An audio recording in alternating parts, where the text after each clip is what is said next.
Ustaz, apakah amal yang pernah dilakukan karena ujub dan riya membuat pahala kita gugur dan setelah itu kita bertobat, apakah amal baik yang gugur itu bisa kembali?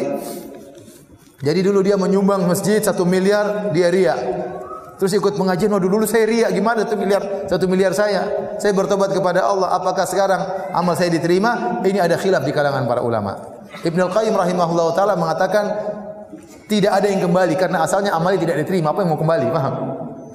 Amal yang dilakukan itu riya, dan riya itu tidak bukan merupakan amal soleh. Bagaimana mau dikembalikan? Sebenarnya Allah mengatakan kembali. Kenapa? Karena Allah berfirman, "Wa ma mana'ahum an tuqbala minhum nafaqatuhum illa annahum kafaru billah." Dan tidaklah terhalangi dari mereka diterimanya sedekah mereka kecuali karena mereka kafir kepada Allah. Orang-orang kafir zaman dahulu, mereka juga menyembelih, mereka juga bersedekah, mereka juga nyambung silaturahmi, mereka juga menjamu tamu. Namun mereka kafir, mereka musyrikin. Tapi kalau mereka masuk Islam, seluruh amalan tersebut akan kembali kepada mereka. Nah, mereka waktu melakukan amal soleh, kufurnya kufur akbar, tidak diterima. Tapi waktu mereka masuk Islam, ini amal diterima, maka apalagi amal yang hanya sekedar riya. Ini pendapat ulama yang lain. Tapi kalau Ibnu Al-Qayyim, kalau ulama lain mengatakan tadi, kalau seorang riya dan bertobat, amal diterima lagi. Tapi kalau Ibnu Al-Qayyim enggak. Ente pilih mana? Pendapat Ibnu Qayyim atau ulama yang lain? Ulama yang lain. Mau enaknya. Ustaz, saya seorang pendakwah di sosmed, khususnya Instagram. Metode dakwah saya yakni mengikuti kajian sunnah lalu memfoto pemateri kajian tersebut, lalu diselingi dengan inti kesimpulan kajian. Kemudian saya upload di Instagram story agar teman-teman saya yang tidak kajian bisa dapat ilmu juga. Saya khawatir dan gundah, apakah metode dakwah saya ini benar? Apakah dakwah ini diterima? Karena masih ada sedikit-sedikit unsur riya. Dia ngaku sendiri.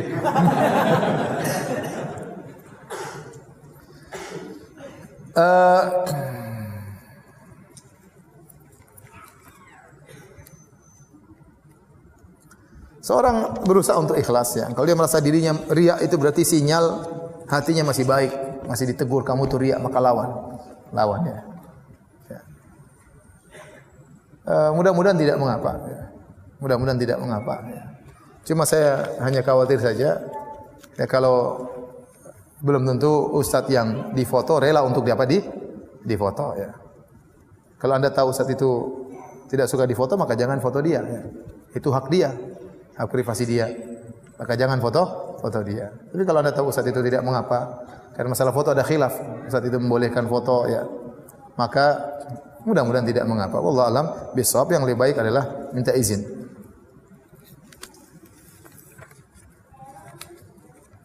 Ustaz, bagaimana dengan menggunakan gelar haji dan haja yang marak di Indonesia? Apakah kita termasuk riya atau ujub? Kita tidak perlu masang gelar kita haji ya. Tidak perlu kita masang gelar kita haja ya. Tapi kalau orang panggil enggak apa-apa. Ya. Yang penting niat kita bukan untuk apa? Untuk riya. Jangan kalau orang tidak panggil haji kemudian kita marah-marah ya. Kepada yang terhormat Firanda Andirja, lupa pasang Kiai Haji. Ini tidak hormat sama saya. Saya sudah haji berulang-ulang ya. Ha Firanda. Kenapa dia tidak sebut huruf hanya di situ? Tidak menghargai saya. Kalau itu riya seperti itu. Itu riya. Tapi kalau orang panggil enggak ada masalah. Ya, hakikat dia sudah haji ya, enggak ada masalah. Ya. Sama seperti ustaz, sama. Orang panggil saya ustaz ya.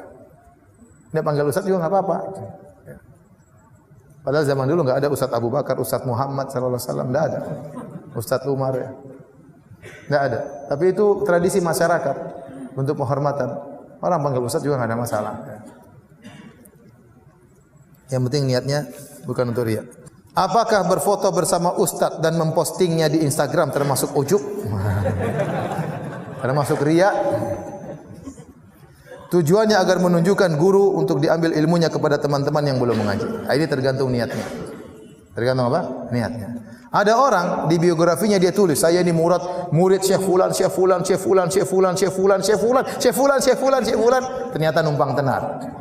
Ini riya seperti ini. Syekh fulan muridnya Syekh fulan, muridnya Syekh fulan, murid terdekat Syekh fulan, murid terbaik Syekh fulan. Ternyata riya niatnya. Buat apa tulis seperti itu? Bikin-bikin malu Syekh aja. Kalau ternyata ente bahlul, kasihan Syekhnya. Murid terbaik fulan ternyata bahlul, repot. Tapi kalau niatnya sekedar, sebaiknya enggak usah. Nah, Anda juga demikian. Ada orang riya dengan, oh saya dekat dengan Ustadz fulan, saya dekat dengan Ustadz fulan. Terus kalau ente sudah dekat, terus ente soleh gitu maksudnya. Saya temannya Ustadz fulan. Ente temannya benar ya, teman di Facebook ya, teman di Facebook. Jadi Allah innamal a'malu binniyat. Ente pasang foto maksudnya apa?